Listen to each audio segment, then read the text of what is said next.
What's up, Fantasy Champions?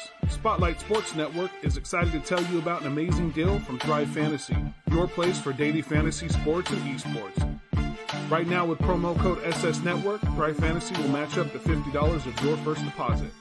So go to thrivefantasy.com and sign up now with promo code SS Network. That's thrivefantasy.com, promo code SS Network.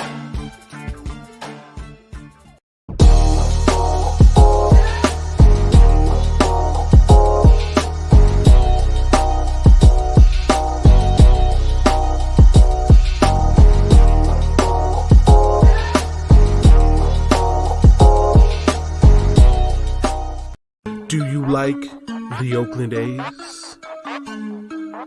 Are you a fan of the Golden Knights? Do you love the Los Angeles Chargers? Well then, my friend, you're in the right place.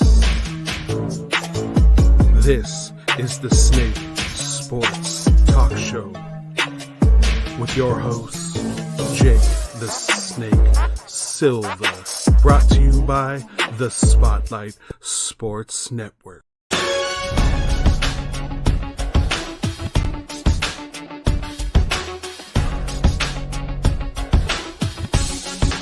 All right, ladies and gentlemen, we are back, and we are back with a fresh new week on a Monday night. This is the Snake Sports Talk Show, wherever and however you may be watching and listening. We're live on all social media platforms: Facebook, YouTube, Twitter, Periscope, and of course, Twitch for all of our good gamers up on there. Really do appreciate all of you guys jumping on. It's an absolute pleasure. But we have a lot really to talk about. And of course, yes, I ended up getting myself a good fresh haircut. And by the way, I watched a bunch of sports all throughout this weekend For a lot of people that have not heard, I have actually gotten myself into a class and into a test that is strictly involved with pool maintenances and so much more. And just this weekend, I had the last bit of my class, tested and passed with flying colors, and now I'm officially a certified pool operator. Put that on my resume. So it was really good stuff. I was very happy from it.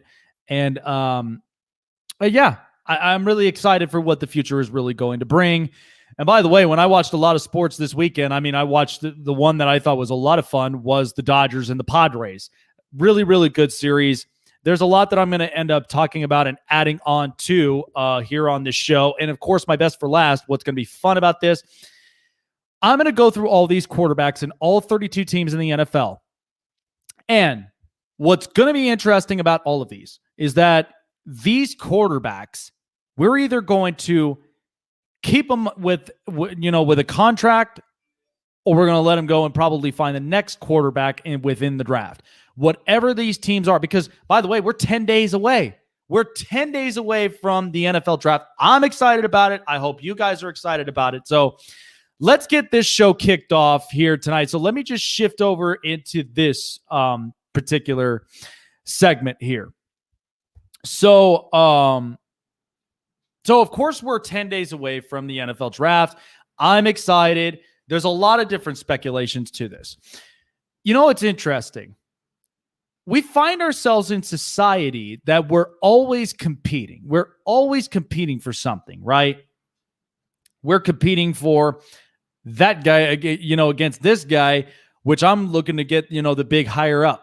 Like, I'm looking to get the bigger job. I'm looking to get the bigger pay. I'm looking to get this and that. So we're always kind of competing. We're usually always competing when you see it with certain products. Apple competes with Android. Coke competes with Pepsi. Tesla competes with, with whatever is one of the top lines in motor vehicles and is completely changing. And then you have a bunch of these all other social medias. At one point years ago, you had Facebook, who competed with MySpace. So there is a lot of competitiveness, but there's also a lot of comparisons, because one will be better than the other, or one will cover more than the other, or the other might not do so much than the other one would. So there's all these comparisons, and we're just such a comparing we're just such a comparing world. We compare about everything. There's always a comparison. There's a comparison about this guy, that he looks more like this guy, or he's more fit, he's more, athletic, or maybe you just saw, this pretty girl who just walked on by. All of her features better than this one, or maybe she's like, a little less than this, or there's always comparisons to everybody. One comparison that I thought was really interesting in the NFL, and especially for the draft. So one of our trustworthy sources evaluated a lot of these players, and they evaluated every single one of them from their pro days before the NFL draft. And one comparison that I thought was interesting, you guys, of course, are probably going to end up saying something about it, because to me, I already have my mindset thought on it. But earlier, a couple of scouts and some of the analysts who were evaluating all of these new draftees said that Justin Fields, quarterback of Ohio State, good kid, competitive, has a heck of an arm, and can move around the pocket. His quarterback comparison, his player comparison, was to Justin Herbert. Let me note something here with you folks, because this is no knock, but let's try to clear the smoke in the air, because a lot of this I feel like is just kind of, we're all optometrists. We all like to see things. We were optometrists when it came to Joe Burrow, where he had feet like Joe Montana. He had a presence like Tom Brady, and then had this type of character and charisma when it comes to the pocket and when it comes to the audibles and the huddle, like a Peyton Manning. Those were the comps. Okay. Here's what's going to be interesting and what I'm about to tell you about Justin Fields. Because right now, the drafts, like for his draft stock, it's rising up. But think about a couple of games that he played in college. Okay. And under this was in a different head coaching. Didn't have at least Urban Meyer at the time. But Justin Fields, and you have to think about all of the programs within the conference that they're playing under in the Big Ten. You're facing off against Michigan, who Jim Harbaugh can't get the quarterback position right. And the recruiting is kind of iffy. You have Michigan State. You have a bunch of these other schools. Wisconsin. Probably the only competitive school that I think you'd probably get every bang of your buck is Wisconsin. Wisconsin's got real good defense. They're even a real hard grinding, ground and pound game when it comes to their running backs. I mean, we've seen this with a lot of players. Jonathan Taylor, Melvin Gordon. We've seen this with a lot of them. But ultimately, when you play outside a conference, when you're playing teams like Alabama in the SEC or LSU or Florida or in any instances, this is where it all kind of comes out. Justin Fields, I think, is a good kid. I think he's a real good player. He's got an accurate arm. He's a guy that can end up moving around in the pocket, and I think kind of brings this special presence. But you have to look at the difference between him and Justin Herbert. Justin Herbert, the second he came into this league, you have to realize all the years that he spent in Oregon. He had a conservative coach who was also a really good protective offensive line coach. And then you have to think of how many times he can or he could not execute, or maybe because of the play style, he either had to execute it or don't even run the play at all. It was more of just he had to go by play rather than just let him loose. So that's what it was about Justin Herbert in Oregon. But the one thing that all of us, yes, all of us, myself included, even the audience watching tonight, and even for some of us here on the network, We all made these assumptions. We all do.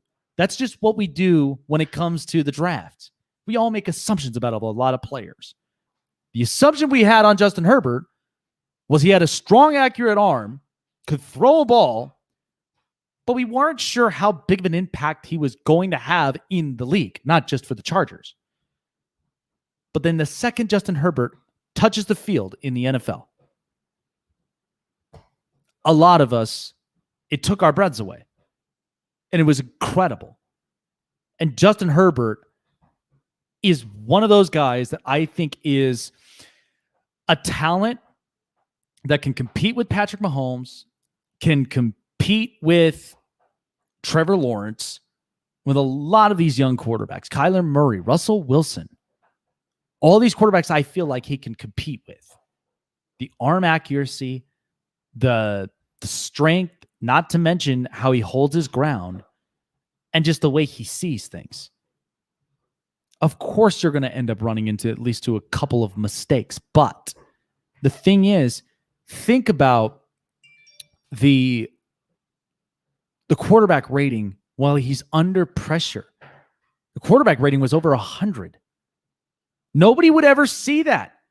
Russell Wilson gets up under pressure, but yet does not have a quarterback rating like that. Patrick Mahomes rarely gets under pressure because he has an offensive line. But for Justin Herbert, knowing that he has a lacking offensive line, the quarterback rating under pressure, it didn't even matter to him. You could have all these defenders in his face, all these different pass rushers. I mean, my good God, you watched the game against Tampa. You had Shaq Barrett, you had Levante David, you have a lot of these pass rushers that are in your face and still drops a dime to Jalen Guyton. Those are some of the things that are outside of what analysts and what scouts would write on the little piece of paper. These are all the tangibles. These are all of the things that make Justin Herbert. Justin Fields has a strong, accurate arm. He's tough.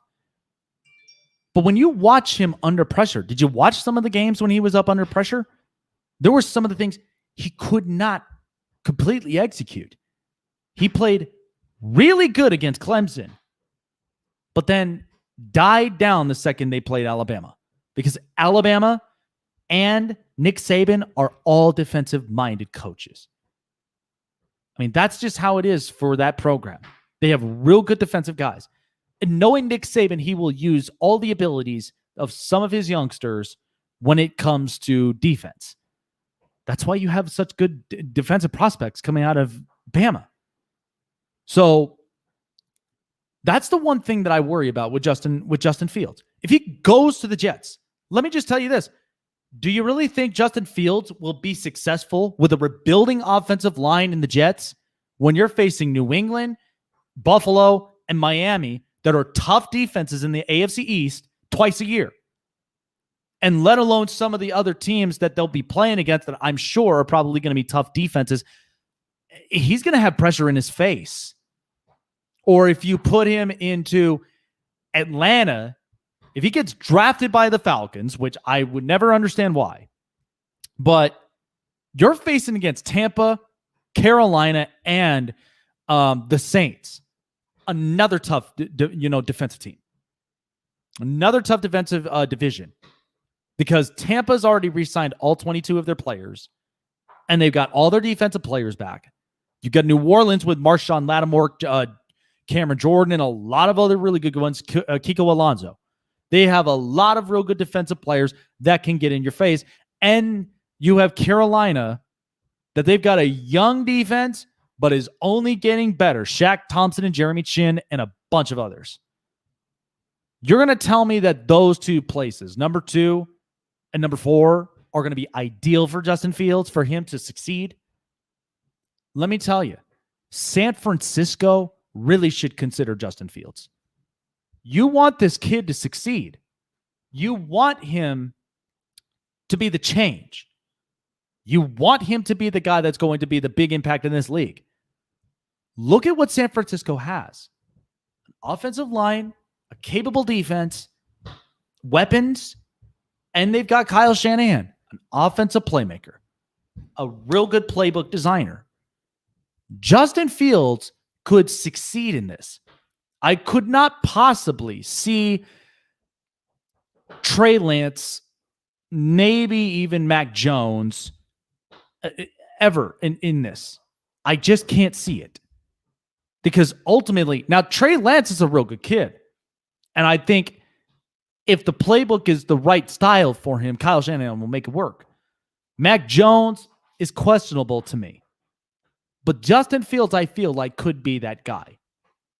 But it only just depends on how much of the work you put in. And at the same time, if you're facing against pressures, you got to find a way to fight those pressures. And I feel like because of how healthy that San Francisco will be next season, with their offensive line, with their weapons, Justin Fields could easily become a really good playmaker. And that's why I think San Francisco would be the ideal spot, because think about this. You're going to have Seattle's defense, who they're only rebuilding to get better. The Rams with Aaron Donald and Jalen Ramsey. And then you have Arizona, who are just young, building. You put Justin Fields in the middle of that division with Russell Wilson, Kyler Murray, and Matthew Stafford. I feel like could be a very interesting division run. And San Francisco could possibly find their guy in Justin Fields. And I feel like they could really make some interesting moves for the future. But again, when you look at this with Justin Fields, I'd slow down with the comparisons here. I'd always slow down with all of these NFL comparisons, because sometimes these are some that I'm like, okay, he's actually good. He's capable of playing in this league. And then there's some that's just like, okay, this is a joke. That's why I ease up on these player comparisons, because until I actually do see what he does under the pressures, because I've only seen him against Alabama and a couple of others that he's been under pressures and hadn't really succeeded it well. So all I'm saying is that if you put him into San Francisco with a healthy offensive line, he may succeed on it much, much better. All right, let me shift over to this particular segment, because I think that this is very, very interesting. And I look at this because I am so happy that baseball season's back. I really, really am. And it's a full season, 162 games. You know what we as people tend to forget? And we're doing this to ourselves currently. The season has just started, folks. You really are going to convince yourselves that this is really going to be the team to beat and all this other stuff. We've convinced ourselves that, this politician or this other politician, man, these are smart people. These are the guys that are going to be the innovator for our world. And then all of a sudden, the truths come out. And you really start to kind of see this through and through. That's why I'm like, we've done this ever since Earth even existed. We've always found ways to convince ourselves about this and that. And then we get overhyped and all this other stuff. And then we're left disappointed, or we're left kind of lost and all that. We do this all the time.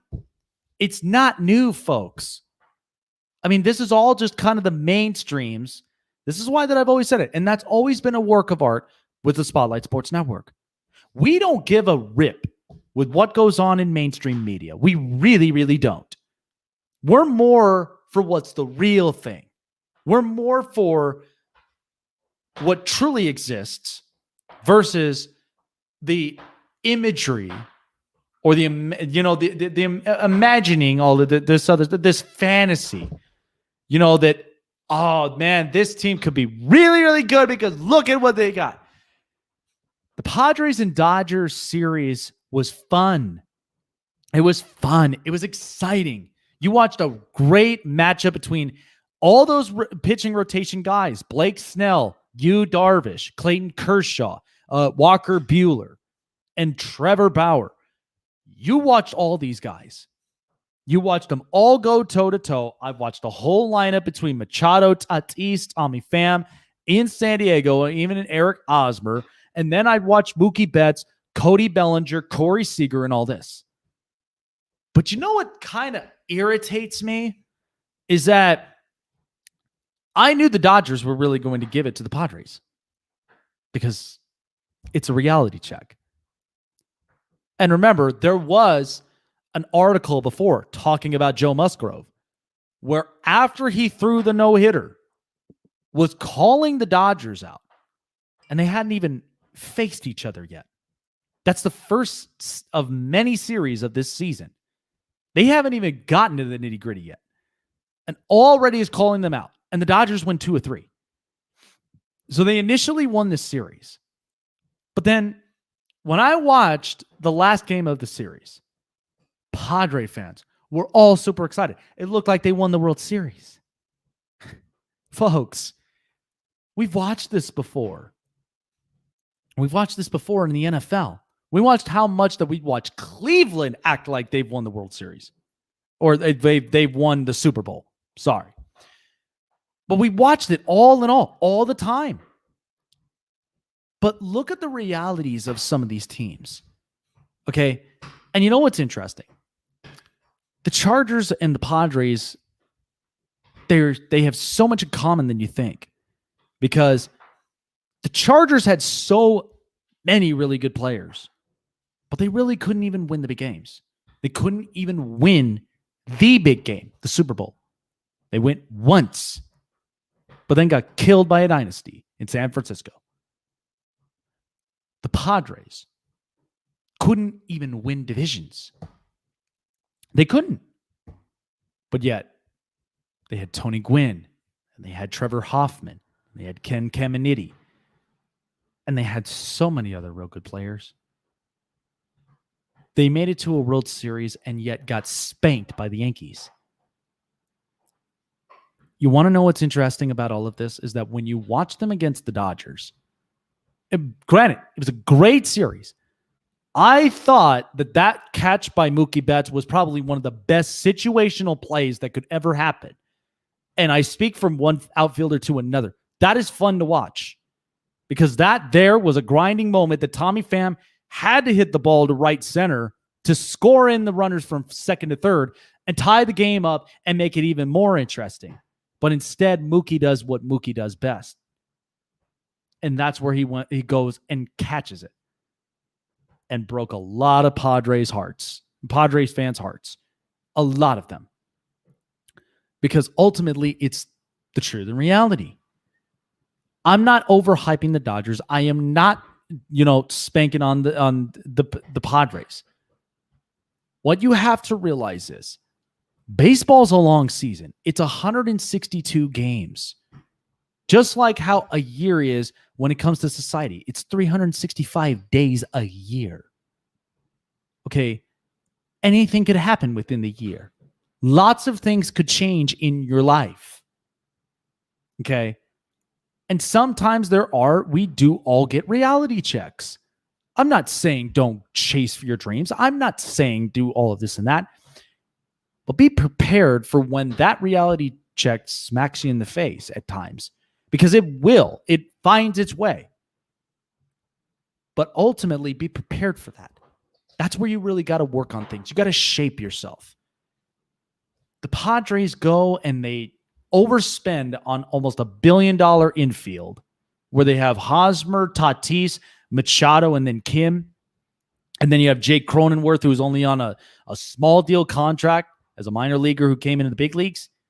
Then you have Will Myers. You have Tommy Pham. You've got Blake Snell, Yu Darvish, and a bunch of really good rotation guys. They stack this all together. And they're overhyping. They're speaking this out when really, in reality, you have the Dodgers who are just super expendable. You have a bunch of these teams in the National League. Even though it's fun, the Cardinals just so happen to have the experiences with Wainwright and Yadi Molina. So all I'm really saying is the Padres, I think, are a really good team. But to separate the really good from the great, that's where you really have to show me exactly how bad you want it. The Padres lost 2 of 3. 2 of the 3 game series. They lost that series. People overhyped because they've won what? Reality is the Dodgers are expendable. They have a lot of really good young talent. They have a rotation, and they know this. They all know this. The Padres are only just starting themselves up because they now have the young talent. So let's just see what the rest of the season brings. But all I can say is the Padres are a really good team, but truthfully, to be a great team, you really got to show me some stuff of how bad do you really want it. I don't want this nonchalant of, well, we got this, we got that. We are stacking them up because you know what? Look at what's happening with the Brooklyn Nets. They did themselves a favor. The second they got Kevin Durant, the second they ended up getting Kyrie, the second they ended up getting James Harden, and they got no defense. So save yourselves the talk and go and compete. That's all I say to people. Save yourselves the talk because all of that is going to be after. The second you start talking now, at that point, where are you going to see yourselves? You're currently sitting third in the division, and we know it's early. Not going to brag about it. But all I'm saying is put in that work, and then we'll talk. Coming up next. So I wanted to talk a little bit more up on Alex Smith's retirement. And this is one that is really, really good. I think this is really good. It's going to explain a lot about just Alex Smith and the type of career that he had. So I'll explain a lot about that as well. And then not to mention as well. So Dwayne Wade is now part owner of the Utah Jazz. Here's what I will also explain about how good the potentials are for the Utah Jazz coming up next. So, by the way, folks, if you haven't done so already, and I'm sure a lot of people have missed out up on the deal because we did have 15% off on all of our merchandises and our sales. So if you go online to SpotlightSportsNetwork.com, if you guys love our network, you guys love the shows on the network, all we ask of is rep it. Rep the network. We've got everything. T-shirts, hats, hoodies, so much more that you could rep the network and show your colors. And because it's always good to have at least all of our faithful fans from there. So definitely go online to SpotlightSportsNetwork.com and search under the merchandise section and get geared up today.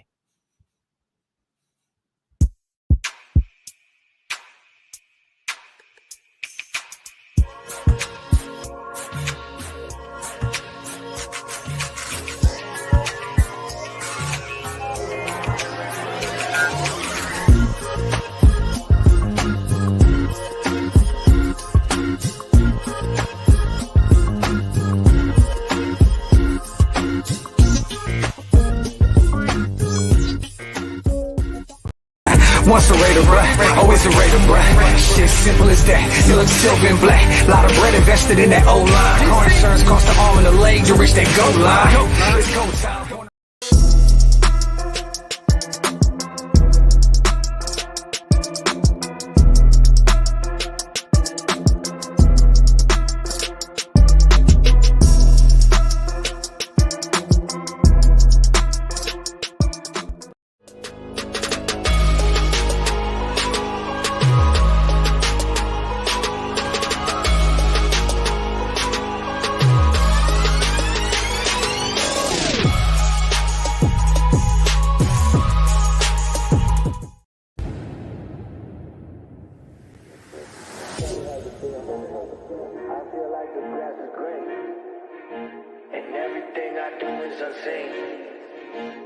But I know that's just in my mind.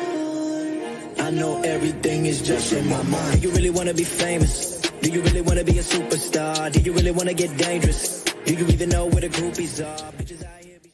Welcome to Hammer's house.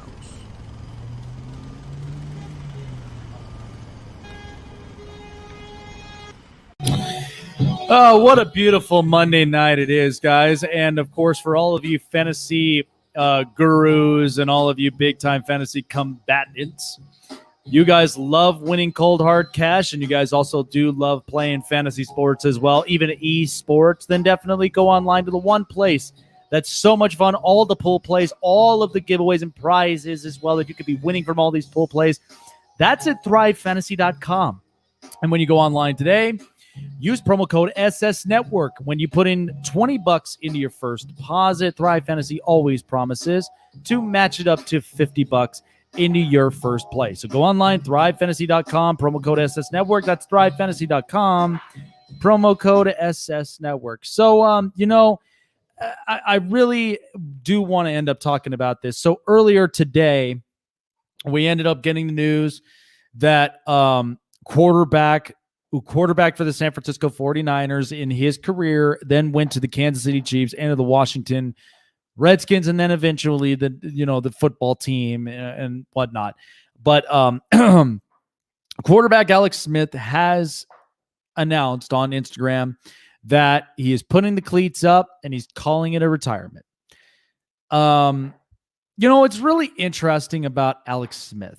Let me just explain about this for just about a few minutes.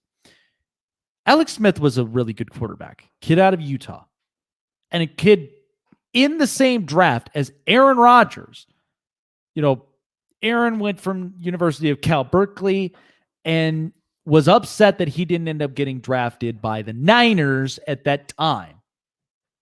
And you think about it, NorCal kid, loved watching the Niners growing up, but instead they went and took Alex Smith. Here's what's interesting about this. Alex Smith, to me, has always been, in his competitive nature, a real good quarterback. But here's where a lot of people thought that years ago he would be a bust. Because think back to that draft. When San Francisco selected Alex Smith out of Utah, they saw some real good tangibles on him, good throwing arm, good pocket presence, all this. But he had to inherit a rebuilding offensive line. The team was already past it's already past its prime years of the dynasties. And then not to mention still trying to keep themselves competitive. And you have to think about all the coaching. He went from Mike Nolan. He went from Mike Singletary. He didn't have exactly that coach that really gave him the boost until Jim Harbaugh arrived. Once Jim Harbaugh gave him the boost and, of course, gave him exactly those gutsy plays, just the ones that you knew he could make, Alex Smith got better. He really reshaped his game. And then eventually goes to Kansas City. Gets traded because, they found the latest and greatest thing, that is Colin Kaepernick, all this. And so ultimately, when he went to Kansas City, he was winning games with Andy Reid. Andy Reid really got the best out of him. But then Andy Reid ended up going to Patrick Mahomes. Then he goes to Washington. And then in 2018, suffered a horrific injury that all of us kind of held our breaths because we weren't even sure with how severe this injury was that if he was really going to play again. Almost took his leg away. 17 surgeries. Fought all of it. And scared the living hell out of you and I because of the fact of he recovered, he's back onto the field, and what we're all scared about is, dear Lord, don't let that happen again. Don't repeat the same injury. We all were scared. Our hearts literally went down to our feet. That's how bad that was, how scared we were. But Alex never gave up. Never ever did he end up throwing in the towel and just saying, no, we're done here.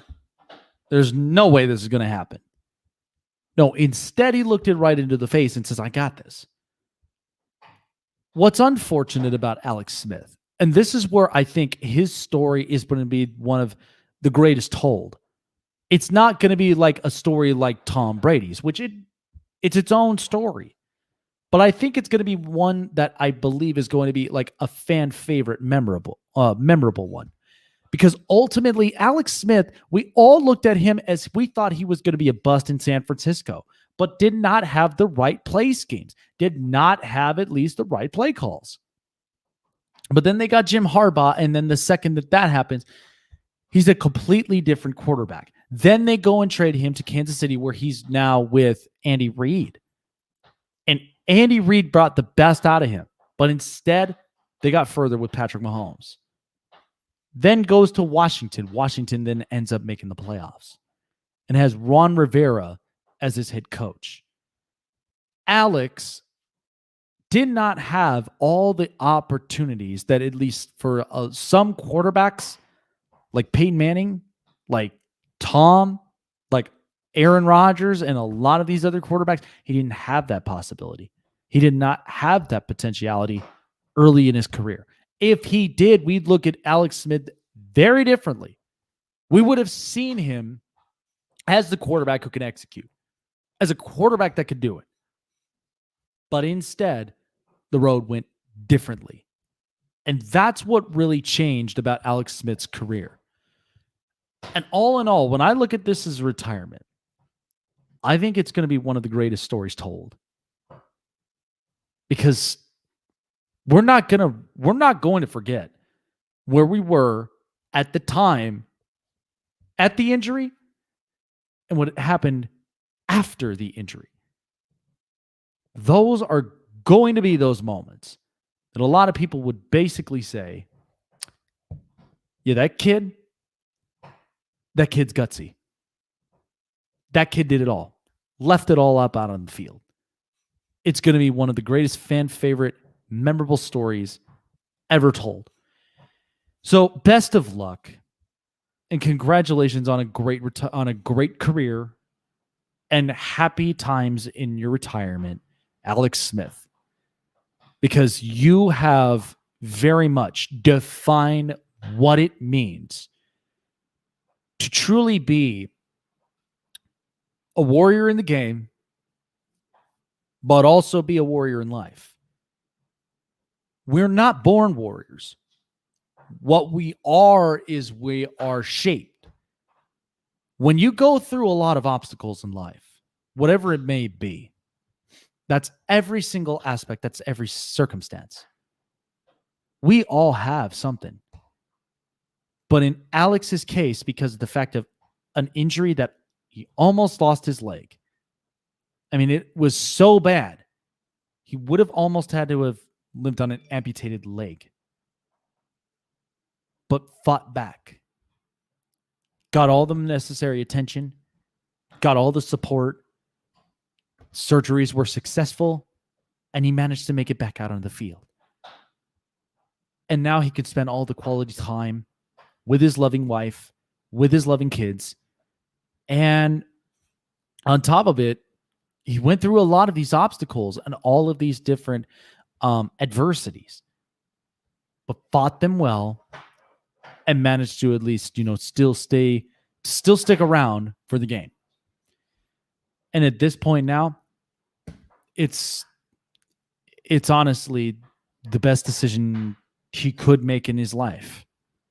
And it's one that you and I, like all of us, will never, ever get a chance to really see that for what it is.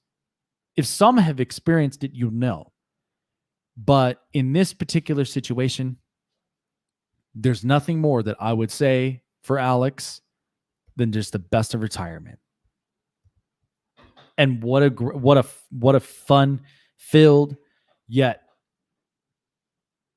I mean, crazy turn of events, but at the same time, made it a hell of a career. I mean, we'll see where it goes from there. But Alex Smith, to me, that's a story I think a lot of people are never, ever going to forget. All right, time for the hot press. All right, so by the way, Rockets star Sterling Brown suffered facial lacerations in an assault, and so here was more of the story. So the small forward suffered all this during Sunday night. In a statement Monday, that the Rockets said Brown had no prior knowledge of or interaction with the assailants. He is expected to make a full recovery, according to the team. The Rockets are in Miami tonight facing up against the Heat. So he's expected to make a real good full recovery, and glad to hear about Sterling Brown. This is just kind of those situations that for a lot of us we would never expect, but at the same time, anything could really happen. I mean, when you're a star and when you're up out there, it's a crazy world.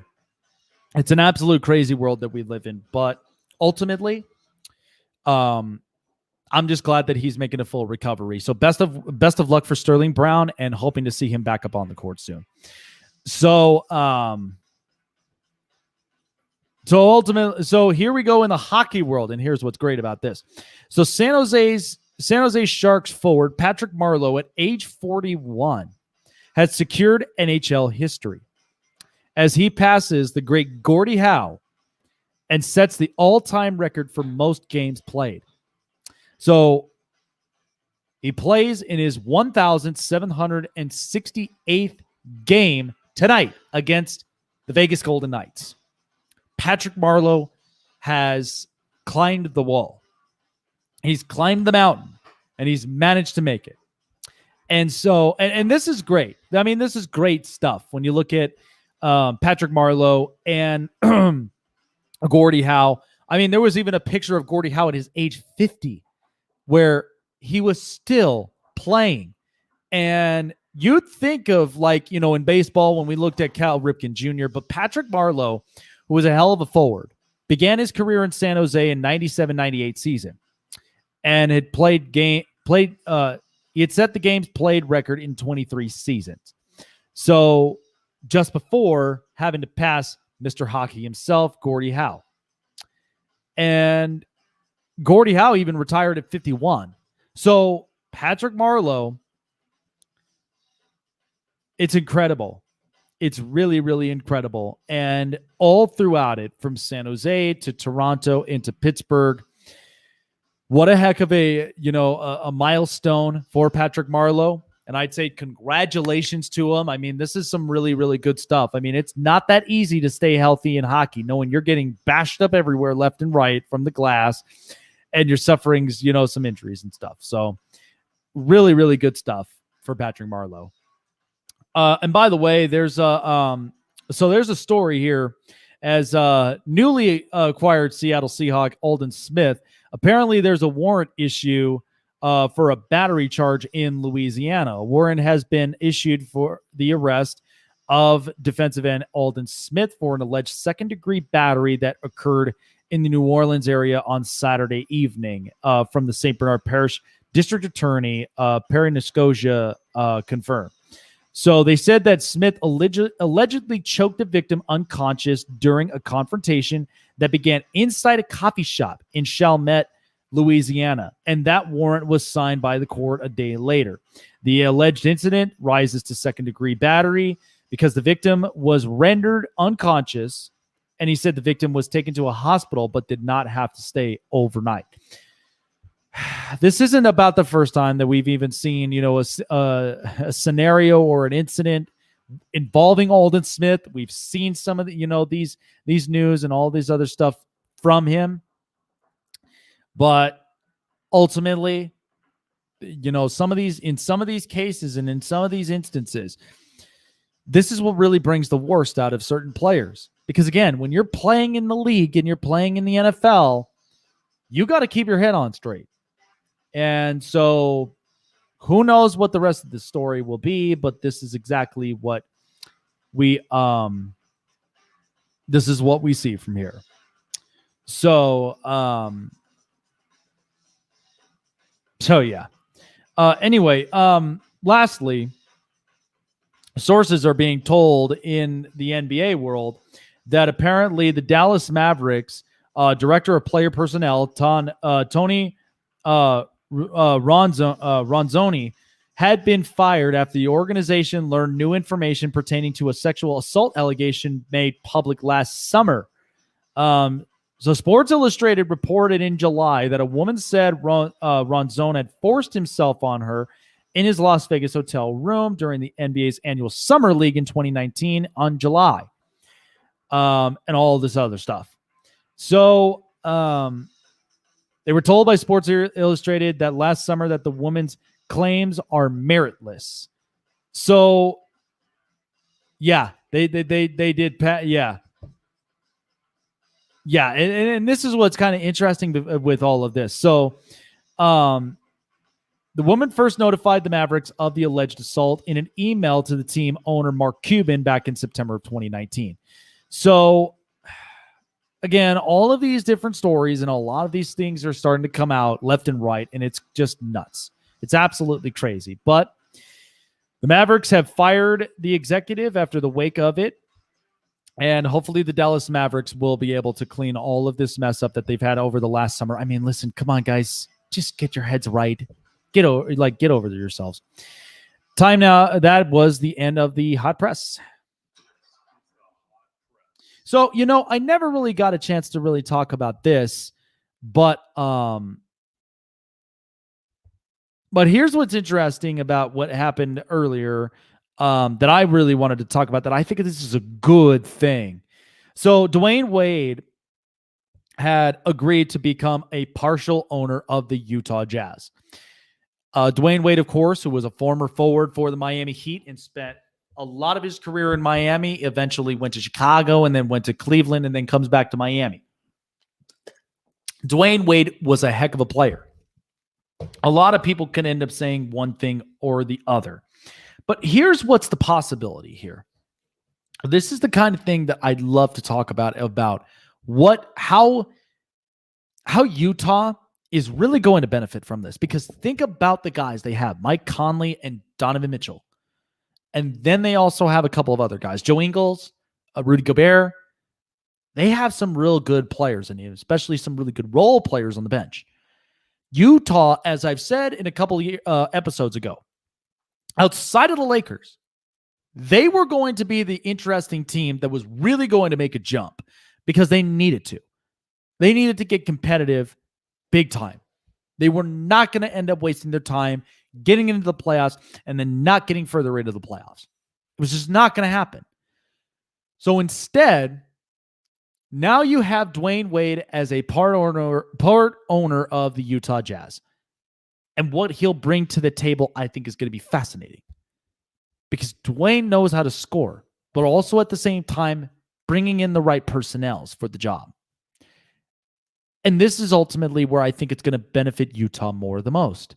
Because Utah, and a lot of people are starting to see this with them, they were not always the big-headed popular team, even though they had a lot of really good players. John Stockton, Karl Malone, Carlos Boozer, Darren Williams, Andre Kirilenko. They had a lot of really good talents, but they didn't really make the big jumps, which was really interesting. I mean, mind you, it's really, really interesting. But they're starting to become one of those teams that's interesting, that's fun, and at the same time, it's kind of one that's going to be interesting. And a lot of people initially thought, and I did too, I thought that since last year's shutdown with what happened with Rudy Gobert and all of this stuff was really going to ripple and affect the team. It doesn't even look like it has. It looks like the Jazz are playing real good basketball. Who knows exactly what will happen when LeBron and the Lakers, they get back to themselves. And then, of course, a lot of different teams, Phoenix, the Clippers, all these teams in the Western Conference. It is a competitive conference. It always has been. But in order to really kind of keep the consistency and making those big jumps, that's where I think with Dwayne Wade's mindset is really going to help this team. It's really going to help this organization. And at the same time, I just already see the possibilities of what could happen and how much of a change we'll see in Donovan Mitchell's game. I mean, he's getting better and better every year. Having Mike Conley there as a veteran voice, I think has really helped out. Rudy Gobert, I think, has learned, and I think ultimately does not want to end up breaking the relationship between the two of them. And I think this is going to be something really good for the Utah Jazz. And somewhere down this road, I don't know when, but mark my words, I feel like Utah will make a real big jump. Not sure. Not sure when, not sure how, but somewhere, my gut feeling is just looking at this, and I'm just seeing the possibilities for the Jazz. They did not have a whole lot. They didn't. They've had really good players, but in order to really make that big jump, you have got to make some of those big moves. And I think right now, with this happening, there is going to be another move in the mix. And I think that's going to be the move that Utah is really going to enjoy. All right, coming up next, my best for last coming up, we're going to be looking at all 32 quarterbacks in the NFL. Whether to keep them or move off them. These are with all the 32 quarterbacks, and it's a fun game because at least we're going to be looking at the draft and we're going to be looking at what's going to be happening here next 10 days. So I figured because the quarterbacks, it's a fun thing, I'd figured we'd do this for sure. So don't go away. We've got the best for last here on the Snake Sports Talk Show. You guys, you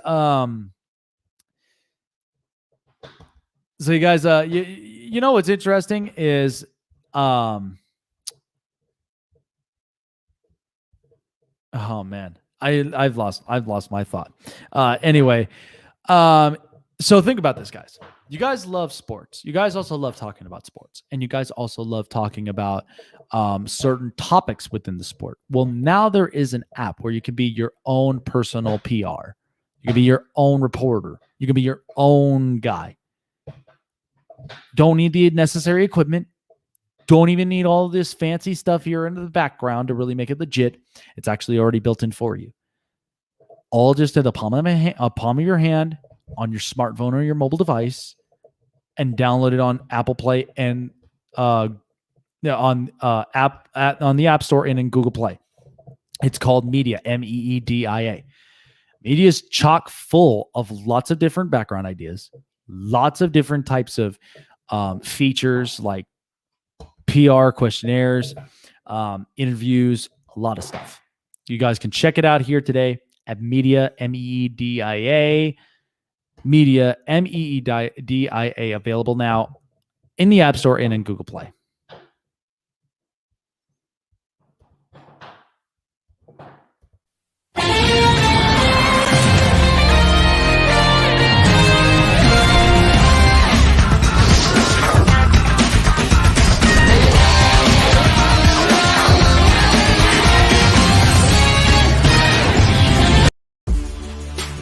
Welcome to the My City, My Game pod show featuring Raider J77, your place for all things Raiders and all things Trailblazers. Brought to you by the Spotlight Sports Network. Make sure you like, subscribe, and hit the bell for notifications.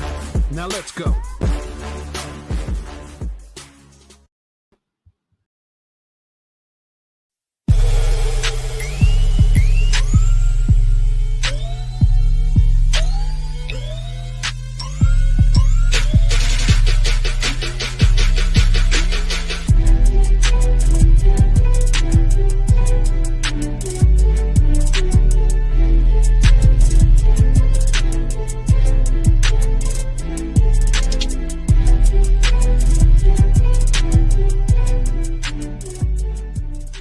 Like I mentioned it before, folks, definitely check out the website at spotlightsportsnetwork.com and get yourselves geared up for all of your favorite shows and, of course, repping your favorite network here on all social media platforms. The one network that's got you covered up in sports, that's spotlightsportsnetwork.com, and use and go to the merch section and start repping all of your gear today.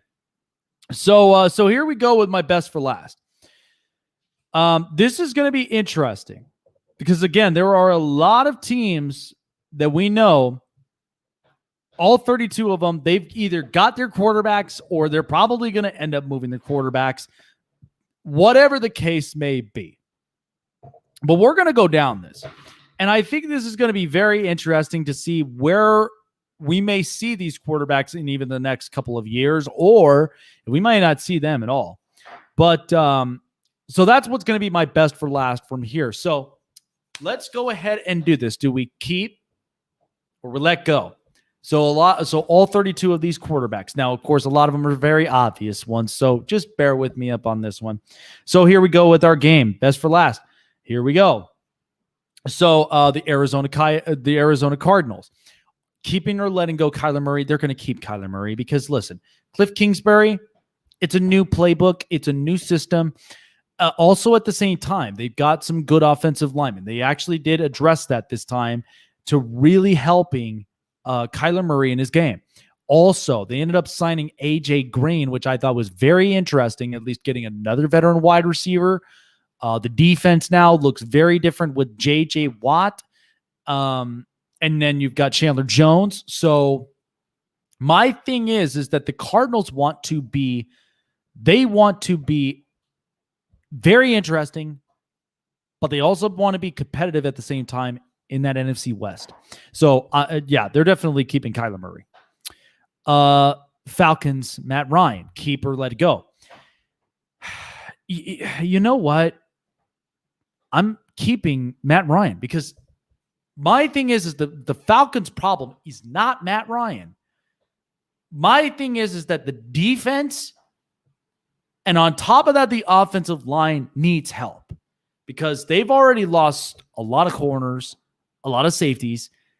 They don't even have that strong of a backfield. And Atlanta needs help with that. And plus, too, I feel like that they could also use at least a couple of weapons. They could use at least another runner. They could use, another tight end or maybe possibly a wide receiver. But whatever the case may be, I'm not letting go of Matt Ryan because here's the only thing that even in indoor places, he's very successful of them. And then when he leaves them, he sometimes is a completely different player. And I know people want to say, well, Matt hadn't been the same since Kyle Shanahan. Well, that is true.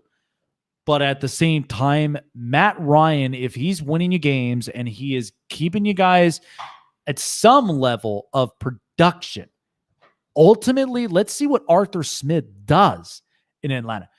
If Arthur Smith hits, that's the reason why that I'm keeping Matt Ryan. But if anything else, I mean, it is a tough gamble, but at the same time, I'm going to be waiting at least until the next quarterback does come around, whether it could be this year or it could be the next couple of years ahead. But I'm not going to get rid of Matt Ryan very easily. It's a tough jam. Baltimore Ravens, Lamar Jackson, keeping or letting go. Come on, that's an easy answer, keeping, because Lamar Jackson's finally won a playoff game. I think now we can finally close the argument that he can, but at the same time, there are still some more developments for the Baltimore Ravens.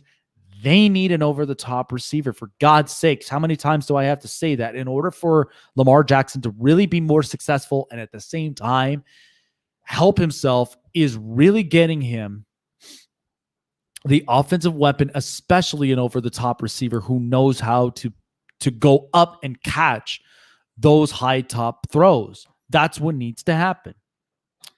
Buffalo Bills, Josh Allen. Keeping they're keeping Josh Allen. We know this for sure.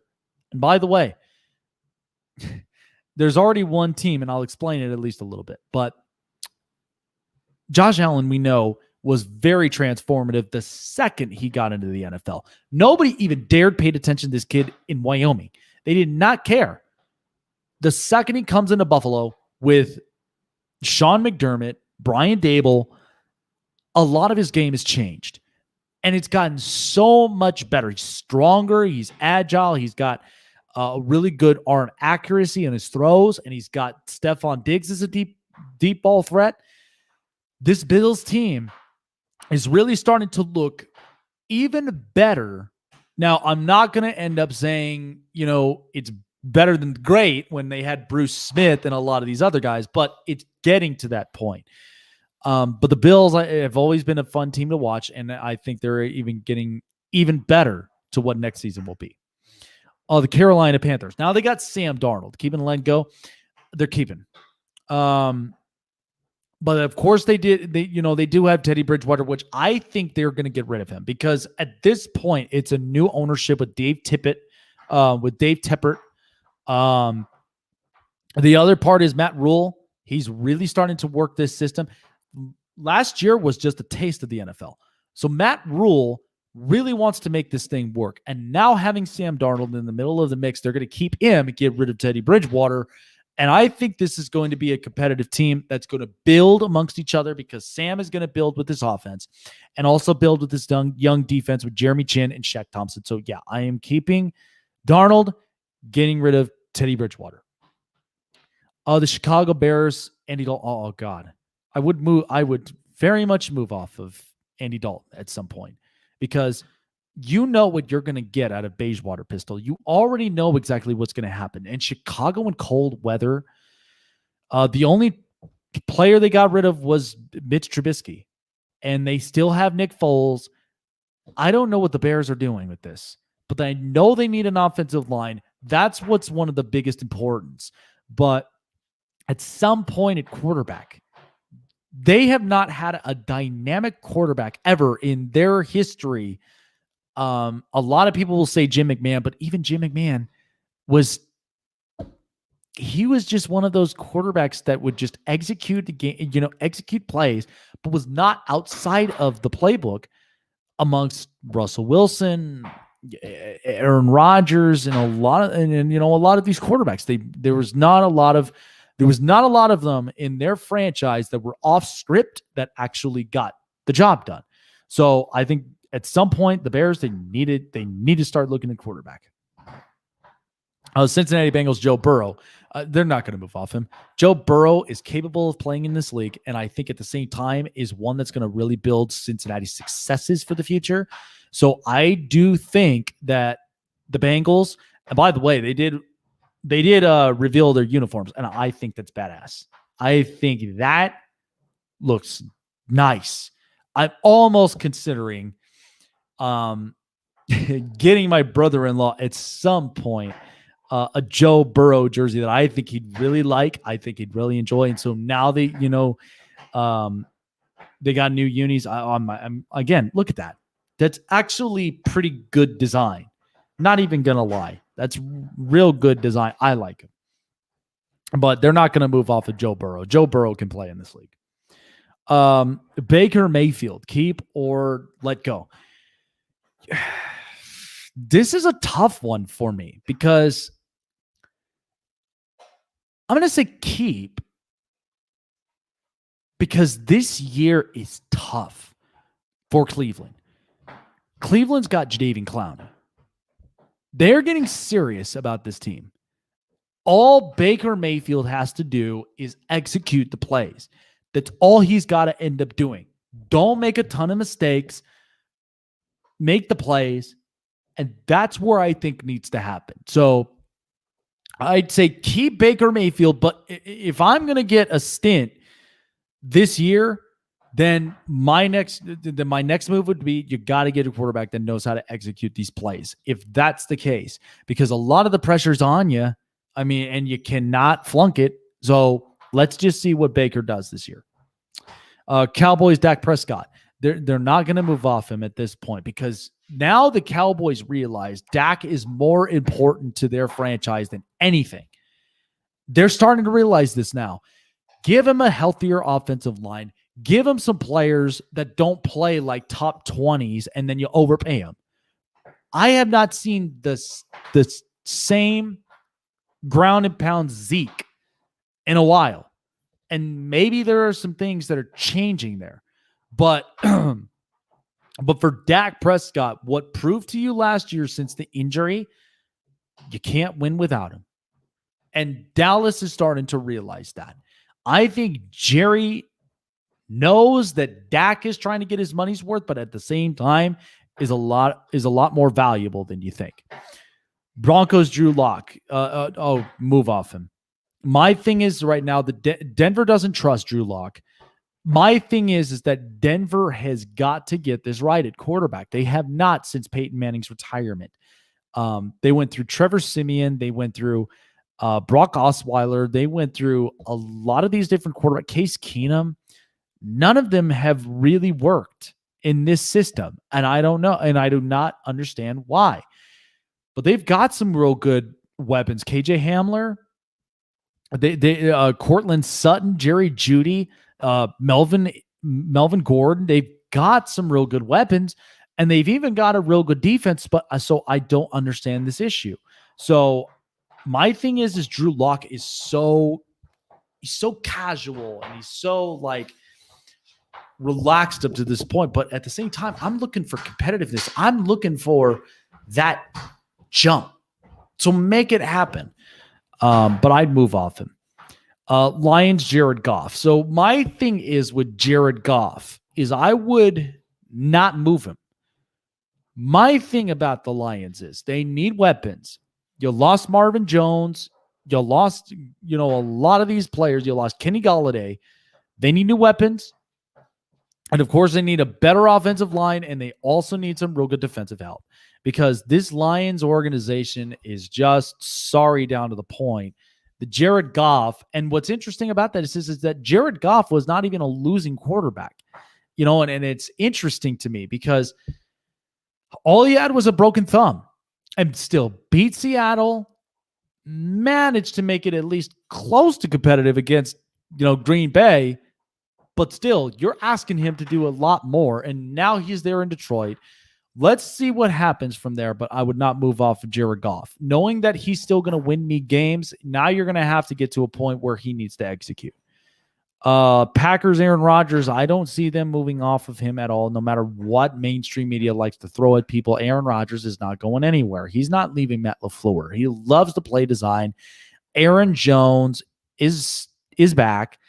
It is going to worry me about the defense, but for God's sakes, can we get Aaron another weapon? How many times does he really have to do Green Bay a favor and save this franchise? Ultimately, Green Bay and Aaron Rodgers thrives this organization. That's the only thing. Outside of that, if you move off of Aaron Rodgers now, you're toast. You're toast. Now you got to find at least the next big thing for them and their organization. So not moving off of him yet. Houston Texans, Deshaun Watson. I mean, now at this point, it's not me letting him go, but it's the organization that's letting him go. I would have never let him go if I knew the situation was going to be healthy. But at this point, now it's getting harder to really let him go because of all these lawsuits. So I just think Deshaun Watson is a talented player. I think he's a really, he's got a lot of stuff. But with all this, that's all that I really can say. I'd move away, but the organization would move away. I would not. But again, it's a double-edged sword. The Indianapolis Colts, Carson Wentz. So here's what's interesting about this. So I'm not moving off of Carson Wentz. The Philadelphia Eagles did the Colts a big one. You get Carson Wentz for literally nothing. You got a quarterback, you got an offensive line, you got weapons, you got a defense. The Colts are making a big jump this year, and they're really going to make it happen. They're really going to make this happen because now at this point they got to get to the AFC Championship. That is what's the goal for the Colts this year. If they don't end up making this happen, it's going to be interesting, but I would not move off of Carson Wentz. They did you a big one. The Jacksonville Jaguars, Gardner Minshew, of course they're going to move off him. They're going and drafting Trevor Lawrence. Urban Meyer now is in this building. This is what's going to happen. I feel like Jacksonville, for the next couple of years, they are going to work to get competitive, and they're going to take at least the interesting steps to get there. But yeah, I think Gardner Minshew is a real good backup. And I just think that with Trevor Lawrence and the type of talent he has is one that I think that Jacksonville, when they put this thing all together and they really start to work on this organization getting better, that's where I think it's going to be enjoyable for Jacksonville fans. Chiefs, Patrick Mahomes. Oh, come on. Are we joking? They're not going to move off of him. Patrick Mahomes, too good, too great. Makes throws. That's it. Raiders, Derek Carr. Keeping or letting go. I'm going to say this for the very last time. I'm keeping Derek Carr. I'm not letting go of him. Carr is not the problem to the Raiders' issue. The Raiders' problem is that their secondary gave up a ton of plays. I mean, Trayvon Mullen, Jonathan Abram, they were giving up so many plays that it's nearly comical and ridiculous that they would say, get rid of Derek Carr. Carr is not the issue. And by the way, remember that one kid, Henry Ruggs, that you said was going to be a big thing? If he doesn't bounce this year, that's going to be a really big problem, and he could be a bust for the Raiders. So that's where things really got to start to click. Damon Arnett's got to get healthy. Henry Ruggs needs to start popping, and this team needs to get better, because if they don't, this is not going to be a really good scenario, and it feels like the organization would move off of Derek Carr, but I would not, because I do feel like Carr can make those plays. If you give him time, you give him weapons, and at the same time, give him a damn defense that knows how to shut down. Chargers, Justin Herbert, they're not moving off of him. They've got their next big thing, and they did the first thing they did in free agency after 30 years. They finally got an offensive line. They're getting better at it. They're not moving like that. So keep him. Absolutely. Rams, Matthew Stafford. They're going to keep him. To me, Matthew Stafford had been a talented arm out of Georgia, has been a talented guy. Now he's got a better offensive line versus what he had in Detroit. Let's see what he does in Los Angeles. And by the way, he's closer to his best bud, Clayton Kershaw.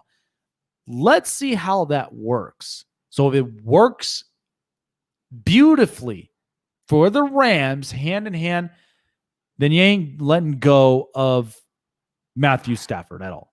No. Miami Dolphins, Tua. Keeping or letting go? You know, I've really thought about this. And my gut feeling is saying keep him. Because watch out for the Dolphins this draft. They have that one pick in that draft. They could make some sort of shakeup. It is interesting. We know they moved places with San Francisco, but then also acquired another pick with the Eagles. Something in there is going to be interesting. Now, either they are fully invested in Tua, I'm not sure. But this is where it's really got to happen. So I think the Dolphins will keep Tua, develop him. But if nothing goes, get a quarterback. That would be my best thing. The Minnesota Vikings, Kirk Cousins, you know what? I think the Vikings right now are going to be up at this point, and he's probably on his last year of his contract. They're going to tell you, move off Kirk Cousins, because at this point it's become sad, it's become ridiculous, and at the same time is one that, you know, Kirk is a good player. He's a good quarterback, but is not really the type that's going to win you those big games. It's just not going to happen. And Kirk Cousins, I know, can play better, but up to this point with Minnesota, it almost just makes it feel like they just lose themselves. They come up short and all this other stuff, and it doesn't really work for them. So if I were me, I'd be moving off Kirk Cousins and I'd be looking for the next thing. The Saints. So Jameis Winston, we're not sure. Not exactly sure what may happen. So I'm going to keep him to see what goes up, because again, we've seen these things happen in Tampa with what he did under Bruce Arians. But let's see what he does under Sean Payton. If Jameis succeeds under Sean Payton, keep him. But if anything else, be prepared for it and maybe look out there for something available. The Giants, Daniel Jones. They're going to keep him, because this is an important year for the Giants. They made a lot of moves. They get Kenny Golladay. They go and get one really good defensive player. They're making moves left and right. And they got themselves at least a good offensive line that's going to get better. This is where Daniel Jones has to get serious. He has to be able to make this happen, because the Giants have been out of the playoffs for a while. So that would be my only thing. That's what I feel like. The Giants at this point, no more fumbles.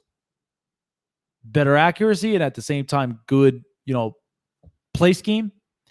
That's where I think Daniel Jones needs to execute more. The Jets, look, we already know what's going to be happening with the Jets. They might end up landing Zach Wilson, which I think is more than likely for everybody. So I think he's kind of the answer for them, for what I'm being told. Needs speed, needs, accuracy, and apparently he possesses all that. So I feel like Zach Wilson's probably going to be the next guy taken for the Jets. The Eagles, Jalen Hurts. I'm keeping Jalen Hurts because you shot yourselves in the foot the second you traded Carson Wentz. And mind you, this has been an absolute mess in this organization because then it had Doug Peterson, then it had Howie Roseman. I thought this organization was going to be very competitive the second that they ended up getting these players. They started to play tougher in the NFC. I was wrong. I think a lot of us were wrong about this. So it's very unfortunate, but to me, I'm not moving off of Jalen Hurts because of the fact of I think he can play. I think he's a juice that they would need because at this point, you shot yourselves in the foot the second you let go of Carson Wentz, and that's it. Steelers, Big Ben. Listen, I'm going to be moving off of Big Ben. Right now, up to this point, you're not going to end up getting at least another really good quarterback for a while. You're telling me you're going to trust on Mason Rudolph and Duck Hodges for the next couple of years? Get serious and get real. Big Ben has not been the same. I mean, since the injury, he had not recovered well. This has not been a good thing for the Steelers, and you saw how limited that they were the second half of the season really got down. And then they get upsetted by Cleveland and all this other stuff. That's the way I look at it with the Steelers. I'm moving off Big Ben. I still think he's had a hell of a career, but it ain't the same, man. 49ers. This would be my thing. I am moving off of Jimmy Garoppolo. If he has a healthy season, I'm going to keep him. But I think this is why that I talked about this earlier in the show. I consider drafting Justin Fields because he's a kid with an accurate arm, moves around in the pocket, he's strong, and I think also could be a guy that can remain healthy. That's what Kyle Shanahan wants. He does not want injuries. He doesn't want this and that. That's why Jimmy Garoppolo's really got to make it work before the next quarterback comes in. And that's why I think San Francisco is probably in the best spot of this draft with whoever they go with. If they go with quarterback, consider Justin Fields, build upon him. But I feel like in reality, if he suffers another injury, I'm letting go of that and I'm going and starting the next big thing. Seattle, Russell Wilson, I'm not letting go of him because the thing of it is, you address the problem, it's the offensive line. Now, it is going to be interesting how the locker room is really going to handle this because we really don't see Russell Wilson like this.